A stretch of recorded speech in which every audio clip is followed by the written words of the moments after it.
की शुरुआत करते हैं सुपरफास्ट 100 में। मैं हूं आपके साथ अनुराग मुस्कान। मैं हूं आपके साथ चित्रा त्रिपाठी। बड़ी खबर से करेंगे शुरुआत। बिहार के छपरा में हादसे का शिकार हुई दिल्ली डिब्रूगढ़ राजधानी एक्सप्रेस का रेल मंत्री सदानंद गौड़ा ने जायजा लिया। उनके साथ रेल राज्य मंत्री मनोज सिन्हा भी थे। रेल मंत्री ने कहा कि हादसे के पीछे कुछ शरारती तत्वों का हाथ हो सकता है। I heard that there are something which has gone wrong, and really in another accident where really some mischief has been created by some of the activists of this area. हालांकि रेल मंत्री ने यह भी कहा कि पूरी जांच के बाद ही किसी निष्कर्ष पर पहुंचा जा सकता है। उन्होंने यह भी कहा कि रेलवे सुरक्षा आयोग मामले की जांच करेगा। We are still we have to look into the matter. Ultimately, Commissioner of Railway Safety is the right authority to investigate into the matter and come to a conclusion. हादसे के तुरंत बाद सुबह में रेल मंत्री सदानंद गौड़ा ने कहा था कि छपरा में नक्सलियों ने बंद का ऐलान कर रखा था और इसीलिए इस हादसे के पीछे नक्सलियों की साजिश हो सकती है। माओइस्ट का बंद कॉल करने के ये सबटेज के बारे में ऐसा हुआ। ये प्रिलिमिनरी इंफॉर्मेशंस मुझे लिया था। हालांकि गृह मंत्री राजनाथ सिंह ने कहा कि ट्रेन हादसे को नक्सली साजिश कहना जल्दबाजी होगी। उन्होंने कहा कि हम इस मामले पर विस्तृत रिपोर्ट का इंतजार कर रहे हैं। वहीं रेल हादसे पर छपरा जिला प्रशासन ने जो शुरुआती रिपोर्ट गृह मंत्रालय को भेजी है उसमें भी नक्सली साजिश से इनकार किया गया है। रिपोर्ट में लिखा गया है कि नक्सली साजिश के सबूत नहीं मिले हैं। रेलवे ट्रैक में ही दिक्कत की बात भी रिपोर्ट में लिखी गई है। उधर बिहार के मुख्यमंत्री जीतन राम मांझी ने भी रेल हादसे को नक्सली साजिश मानने से इनकार कर दिया। उन्होंने हादसे को रेलवे की चूक बताया।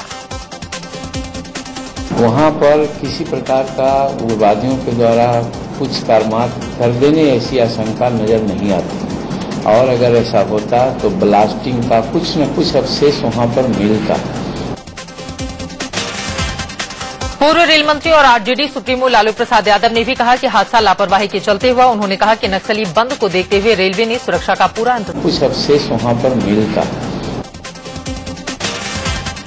पूर्व रेल मंत्री और आरजेडी सुप्रीमो लालू प्रसाद यादव ने भी कहा कि हादसा लापरवाही के चलते हुआ। उन्होंने कहा कि नक्सली बंद को देखते हुए रेलवे ने सुरक्षा का पूरा इंतजाम नहीं किया था।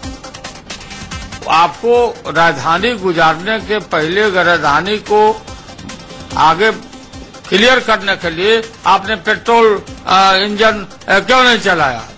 पेट्रोलिंग करता, आगे जाता, क्लियर करता तो ये हादसा टाला जा सकता था। पूर्व रेल मंत्री मल्लिकार्जुन खड़गे ने भी कहा कि जब ट्रेनें नक्सल प्रभावित इलाकों से गुजरती हो तो सुरक्षा पर ध्यान देना जरूरी रहता है। और जिस जगह खासकर माओवादी का, कुछ आतंकवादियों का है, उस जगह ज्यादा ध्यान देना चाहिए। निगलेक्ट नहीं करना। अगर करते गए तो ऐसी हादसे होते जाएंगे, फिर लोग का विश्वास रेलवे के ऊपर से उड़ जाएगा। वहीं पूर्व रेल मंत्री नीतीश कुमार ने मुआवजे को लेकर रेल मंत्रालय पर सवाल खड़े कर दिए। उन्होंने कहा कि परंपरा के मुताबिक मृतकों के परिवार को 2 लाख नहीं बल्कि 5 लाख का मुआवजा दिया जाना चाहिए था।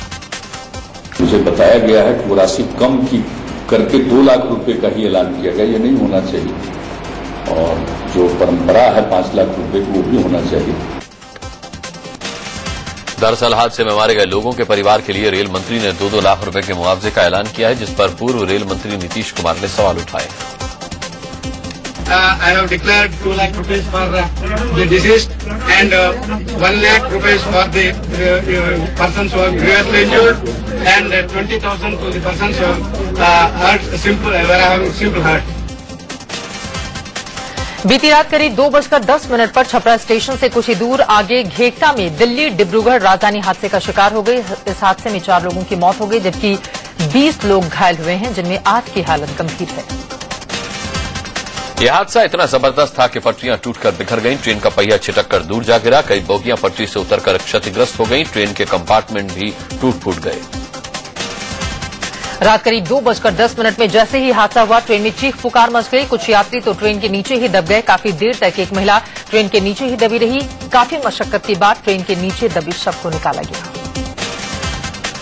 हादसे में घायल 20 लोगों में से 8 की हालत थोड़ी गंभीर बताई जा रही है। अधिकतर घायलों का इलाज छपरा के सदर अस्पताल में हो रहा है, वहीं कुछ को पटना रेफर किया गया है। छपरा हॉस्पिटल से जिन लोगों को रेफर किया गया उनका पटना में इलाज चल रहा है। पीएमसीएच में 10 से ज्यादा घायलों को भर्ती कराया गया है, जहां उनका मुफ्त इलाज किया जा रहा है। सभी की हालत खतरे से बाहर है। छपरा में घटनास्थल के दौरे में रेल मंत्री सदानंद गौड़ा के साथ स्थानीय सांसद राजीव प्रताप रूडी भी थे। रेल मंत्री ने राहत और बचाव काम के लिए जिला प्रशासन, स्थानीय लोगों और आरएसएस को शुक्रिया कहा। I should congratulate the district administration who did extremely a good job. I really thank the villagers of this area, Rashtriya Swayam Sevakas. They also cooperated with all these operational activities. Chhapra rail हादसे पर प्रधानमंत्री नरेंद्र मोदी ने शोक जताया है। PMO की ओर से जारी बयान में कहा गया है कि पीएम ने घायलों के जल्द स्वस्थ होने की कामना की है। कांग्रेस अध्यक्ष सोनिया गांधी ने भी छपरा रेल हादसे पर शोक जताया है। उन्होंने हादसे को दुर्भाग्यपूर्ण बताते हुए मृतकों के परिवार के प्रति संवेदनाएं जताई।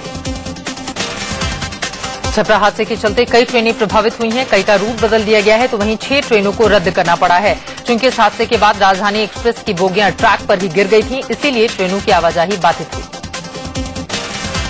दिल्ली यूनिवर्सिटी में ग्रेजुएशन कोर्स में कब एडमिशन होगा, ये अब तक साफ नहीं हो पाया। वहीं डीयू यूजीसी विवाद के बीच कैंपस में हंगामे का दौर भी थम नहीं रहा। वहीं आयसा ने भी दिल्ली यूनिवर्सिटी कैंपस में जमकर हंगामा किया और कुलपति दिनेश सिंह के इस्तीफे की मांग की। आयसा के सदस्यों ने कुलपति का पुतला भी फूंका।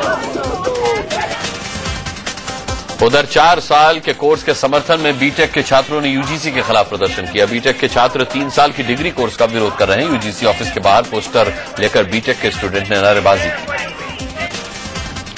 दिल्ली यूनिवर्सिटी के कोर्स पर मचे विवाद के बीच नेशनल टीचर डेमोक्रेटिक फ्रंट यानी कि एनटीडीएफ के सदस्यों ने गृह मंत्री राजनाथ सिंह से मुलाकात की है और कुलपति दिनेश सिंह को बर्खास्त करने की मांग की। इधर दिल्ली यूनिवर्सिटी और यूजीसी के बीच छिड़े विवाद पर मानव संसाधन विकास मंत्री स्मृति ईरानी ने एक बार फिर कुछ भी बोलने से इनकार कर दिया। उन्होंने पल्ला झाड़ते हुए कहा कि मुझे इस बारे में कोई जानकारी नहीं है। भाई साहब, मैं जो जानकारी मेरे पास है नहीं उस पर टिप्पणी नहीं कर सकती। दिल्ली यूनिवर्सिटी के कोर्स विवाद पर दिल्ली हाईकोर्ट ने जल्द सुनवाई करने से इनकार कर दिया है। हाईकोर्ट में 4 साल के ग्रेजुएशन कोर्स के खिलाफ और समर्थन में 2 अलग अलग याचिकाएं दाखिल की गई थी। मामले की सुनवाई 1 जुलाई को होगी।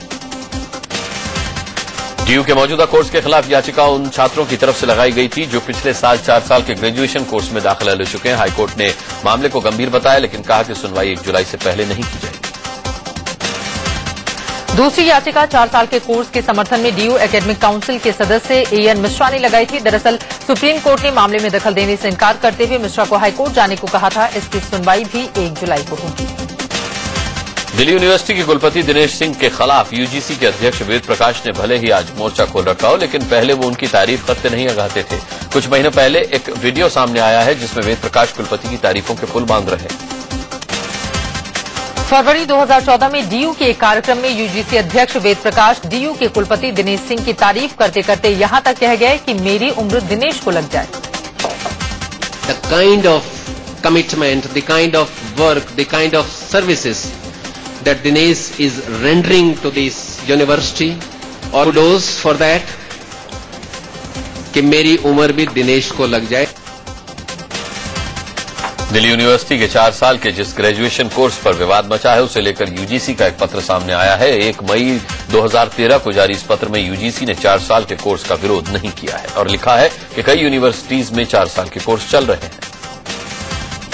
मानव संसाधन विकास मंत्रालय का भी एक पेपर सामने आया है। एक जनहित याचिका पर हाईकोर्ट को भेजे गए इस दस्तावेज में एचआरडी मंत्रालय ने लिखा है कि डीयू के 4 साल का कोर्स यूजीसी के नियमों के अनुसार ही है।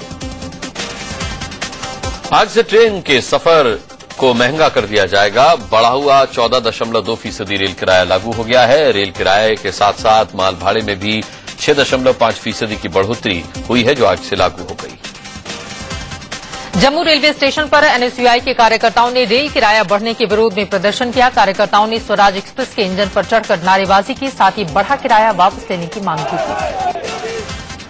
चेन्नई में भी democratic youth federation of India ने बढ़े हुए रेल किराए को लेकर प्रदर्शन किया। कार्यकर्ताओं ने रेल के इंजन पर चढ़कर प्रदर्शन किया। महाराष्ट्र के नागपुर में भी एनसीपी के कार्यकर्ताओं ने बढ़े हुए रेल किराए को लेकर प्रदर्शन किया। एनसीपी कार्यकर्ताओं ने सरकार के खिलाफ नारेबाजी की। महाराष्ट्र के पुणे में कांग्रेस कार्यकर्ताओं ने रेल रोककर बढ़े रेल किराए के खिलाफ प्रदर्शन किया। कार्यकर्ताओं ने स्टेशन पर खड़ी ट्रेनों पर चढ़कर नारेबाजी की। भोपाल में कांग्रेस कार्यकर्ताओं ने रेल किराया बढ़ोतरी और बढ़ती महंगाई के विरोध में धरना प्रदर्शन किया। कांग्रेस के इस धरने में सैकड़ों कार्यकर्ता शामिल हुए। कोलकाता में एक बार फिर लेफ्ट संगठनों ने रेल किराया बढ़ोतरी के विरोध में प्रदर्शन किया। पेट्रोलियम मंत्रालय ने हर महीने रसोई गैस की कीमतों में 5 रुपए और केरोसिन में 50 पैसे से 1 रुपए तक बढ़ोतरी का प्रस्ताव दिया है। इतना ही नहीं, सरकार डीजल की तर्ज पर रसोई गैस और मिट्टी के तेल पर सब्सिडी खत्म करने की तैयारी में है। मेट्रो के केंद्रीय सचिवालय मंडी हाउस सेक्शन को गुरुवार से पब्लिक के लिए खोल दिया जाएगा। मेट्रो फेज 3 के इस पहले सेक्शन के खुलने से मेट्रो की ब्लू लाइन से वॉयलेट लाइन पर आने जाने के लिए 3 मेट्रो चेंज नहीं करनी पड़ेगी। मंडी हाउस पर ही ट्रेन बदलकर लोग बदरपुर, नोएडा, वैशाली या द्वारका की ओर आ जा सकेंगे।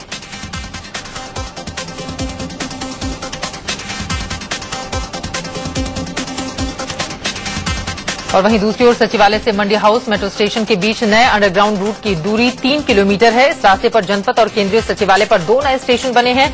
कमिश्नर मेट्रो रेल सेफ्टी ने इस सेक्शन को ग्रीन सिग्नल दे दिया है। अब गुरुवार से ये रूट जनता के लिए खुल जाएगा। जाने माने वकील और यूपीए सरकार में सॉलिसिटर जनरल रहे गोपाल सुब्रमण्यम ने उन्हें सुप्रीम कोर्ट का जज बनाने के लिए की गई सिफारिश वापस लेने की अपील की है। Chief justice RM. लोढ़ा की अगुवाई वाले कॉलेजियम ने सुप्रीम कोर्ट में बतौर जज नियुक्ति के लिए गोपाल सुब्रमण्यम के साथ 3 अन्य नामों की सिफारिश की थी। सरकार ने बाकी नामों को मंजूरी दे दी, लेकिन सुब्रमण्यम के नाम वाली फाइल कॉलेजियम को लौटाते हुए पुनर्विचार की बात कही गई थी। सुब्रमण्यम को सुप्रीम कोर्ट का जज बनाए जाने को लेकर सीबीआई और आईबी ने भी एतराज जताया है। दोनों संस्थाओं ने उनके व्यक्तित्व पर सवाल उठाए हैं। गोपाल सुब्रमण्यम ने केंद्र की मोदी सरकार को निशाने पर लिया है। उन्होंने आरोप लगाया कि एनडीए सरकार के तौर तरीकों से ऐसा लग रहा है कि वो स्वतंत्र न्यायपालिका नहीं चाहती, वो सरकार के कहे मुताबिक नहीं चल सकते, इसीलिए अपनी दावेदारी वापस ले रहे हैं। वित्त मंत्री अरुण जेटली ने ऑटो, कैपिटल गुड्स और कंज्यूमर ड्यूरेबल सेक्टर को बड़ी राहत दी है। इन सेक्टर्स की खस्ता हालत को देखते हुए पिछली सरकार ने इन एक्साइज में छूट दी थी, जो 30 जून को खत्म हो रही थी। वित्त मंत्री ने इसे बढ़ाकर 31 दिसंबर तक जारी कर दिया है। प्रधानमंत्री नरेंद्र मोदी के स्वागत को लेकर इंडिया इस्लामिक कल्चरल सेंटर के सदस्यों के मतभेद सामने आ गए हैं। सेंटर के अध्यक्ष ने प्रधानमंत्री का स्वागत करने के लिए उन्हें आमंत्रित किया है, तो वहीं सेंटर के सदस्य मोहम्मद अदीब इसके खिलाफ हैं।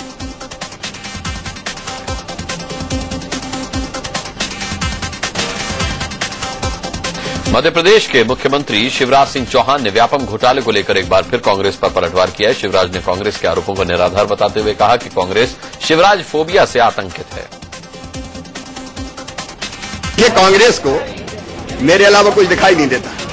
शिवराज फोबिया से वो ग्रसित है, आतंकित है, और अगर वर्चस्व की लड़ाई भी आपस में उनमें होती है तो उनको लगता है कि हम अगर मुख्यमंत्री के नाम पर आरोप लगा देंगे तो शायद हमारा कद थोड़ा बहुत बढ़ जाए।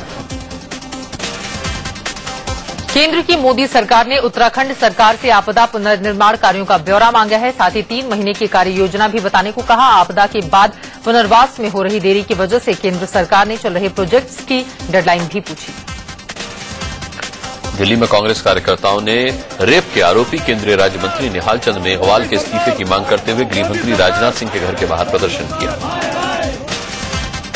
लखनऊ में बीजेपी के सामाजिक न्याय मोर्चा के कार्यकर्ताओं ने बिजली और लचर कानून व्यवस्था पर यूपी सरकार के खिलाफ प्रदर्शन किया। कार्यकर्ताओं ने विधानसभा का घेराव करते हुए विरोध जताया। बीजेपी के मुताबिक 7 जुलाई तक हल्ला बोल जारी रहेगा। पीएम नरेंद्र मोदी ने प्रधानमंत्री कार्यालय में काम करने वाले दफ्तरी देवकरण के बेटे राजेश कुमार को सिविल सेवा परीक्षा में सफल होने पर बधाई दी है। दफ्तरी देवकरण का बेटा राजेश पहली ही बार में सिविल सेवा परीक्षा में पास हो गया। उसे 1122 चयनित उम्मीदवारों में से 578वीं रैंक मिली है। राजेश के दादा नारायण राम भी पहले प्रधानमंत्री जवाहरलाल नेहरू के कार्यकाल के दौरान पीएमओ में रह चुके हैं।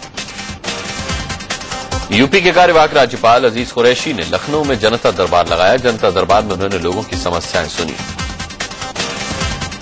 साईं बाबा पर देव शंकराचार्य स्वामी स्वरूपानंद सरस्वती के विवादित बयान पर घमासान जारी है। शंकराचार्य के खिलाफ एक साईं भक्त ने भोपाल कोर्ट में केस दायर किया है। इसके पहले शंकराचार्य के खिलाफ शिरडी में भी केस दर्ज हो चुका है। इलाहाबाद में शंकराचार्य स्वरूपानंद सरस्वती के बयान के विरोध में साईं भक्तों ने उनका पुतला फूंककर नारेबाजी की। एमपी के जबलपुर में साईं भक्तों और शंकराचार्य समर्थकों ने एक दूसरे के खिलाफ जमकर नारेबाजी की। साईं भक्त शंकराचार्य का विरोध करने पहुंचे थे, लेकिन खबर मिलते ही शंकराचार्य समर्थक भी वहां पहुंच गए। बाद में पुलिस ने मामला शांत करवाया। जम्मू कश्मीर के पुंछ में बालाकोट इलाके में उस समय हड़कंप मच गया जब नायब तहसीलदार के दफ्तर को बम धमाके से उड़ा दिया गया। ये धमाका देर रात हुआ। हेमकुंड साहिब और बद्रीनाथ धाम की यात्रा करके लौट रहे 4 श्रद्धालु चमोली जिले के बालखेला नदी में जलस्तर बढ़ने से बीच नदी में फंस गए। नदी में 4 लोगों के फंसे होने की खबर पाकर स्थानीय प्रशासन ने तुरंत राहत और बचाव का काम शुरू किया। 3 लोगों को सकुशल बाहर निकाल लिया गया, लेकिन दिल्ली निवासी एक श्रद्धालु को बचाया नहीं जा सका। मध्य प्रदेश के शिवपुरी में एक जीप और ट्रक के बीच हुई भीषण टक्कर में 7 लोगों की मौत हो गई, जबकि 6 लोग घायल हो गए। फरीदाबाद में एक बेकाबू पानी के टैंकर ने 8 साल के बच्चे को कुचल दिया। उसे अस्पताल में भर्ती कराया गया, लेकिन डॉक्टर्स उसे बचा नहीं पाए। दिल्ली में गाजीपुर से मयूर विहार की तरफ जा रही मदर डेयरी की एक मिल्क वैन NH-24 पर पलट गई। बताया जा रहा है कि मिल्क वैन के ड्राइवर का संतुलन बिगड़ा और यह हादसा हो गया। NH-24 पर मिल्क वैन पलटने से भीषण जाम लग गया। सुबह का वक्त होने से दफ्तर जा रहे लोगों को जाम के चलते भारी परेशानी का सामना करना पड़ा। NH-24 पर मिल्क वैन पलटने से हजारों लीटर दूध भी बीच सड़क पर ही बह गया। मध्य प्रदेश के सतना जिला अस्पताल के आईसीयू में आग लगने से हड़कंप मच गया। आईसीयू में तकरीबन 35 नवजात बच्चों को रखा गया था। आग की सूचना मिलते ही सभी आईसीयू की ओर दौड़ पड़े थे। आईसीयू में आग लगने के बाद आनन फानन में बच्चों को बचाने का सिलसिला शुरू हो गया। आईसीयू से निकालने की वजह से कुछ नवजात बच्चों की हालत बिगड़ गई, जिन्हें रीवा रेफर किया गया। उत्तर पूर्वी दिल्ली के कबीर नगर इलाके में एक युवक पर दिन दहाड़े चाकुओं से हमला किया गया। दिल्ली के न्यू अशोकनगर इलाके में पुलिस की गुंडागर्दी सामने आई है। पुलिस ने मामूली सी बात पर 19 साल के ज्वल नाम की एक लड़की की बेरहमी से पिटाई कर दी। पुलिस के मुताबिक उज्ज्वल की गाड़ी में ब्लैक फिल्म लगी थी, जबकि जब लड़के से गाड़ी रोकने को कहा गया तो उसने गाड़ी नहीं रोकी। मुंबई से सटे वसई में पुलिस ने रेप के आरोप में एक डॉक्टर को गिरफ्तार किया है। डॉक्टर पर आरोप है कि वो अपनी सहयोगी महिला से डरा धमकाकर कई दिनों से रेप कर रहा था। राजस्थान के अजमेर में 3 पुलिसकर्मियों पर किन्नर के साथ कुकर्म करने का आरोप लगा है। रामपुर में एक महिला कांस्टेबल ने अपने साथी पुरुष कांस्टेबल पर शादी का झांसा देकर रेप का आरोप लगाया है। यूपी के कानपुर में एक दहेज के लिए एक महिला को जिंदा जलाने का मामला सामने आया है। बिहार के नालंदा में दहेज न देने पर एक विवाहिता को जिंदा जलाकर मारने का भी मामला सामने आया है। यूपी के गाजीपुर में बाइक सवार बदमाशों ने एसपी के एक स्थानीय नेता पर जानलेवा हमला कर दिया। लुधियाना में पुलिस ने करीब 1 करोड़ 75 लाख की हेरोइन जब्त की है। अलीगढ़ में बीच बाजार में एक युवक की कुछ लोगों ने जमकर पिटाई कर दी। मध्य प्रदेश के भिंड में टोल प्लाजा पर हुए मामूली विवाद ने हिंसक रूप ले लिया। मध्य प्रदेश के रायसेन में किसानों ने प्रशासन के खिलाफ नर्मदा नदी पर बेमियादी जल सत्याग्रह आंदोलन शुरू कर दिया है। Greater Noida roadways bus depot के कर्मचारी हड़ताल पर चले गए हैं। इन कर्मचारियों का आरोप है कि उनके कर्मचारी से पुलिस ने बेवजह मारपीट की। यूपी के अलीगढ़ में शराब के नशे में धुत होमगार्ड ने जमकर हंगामा किया।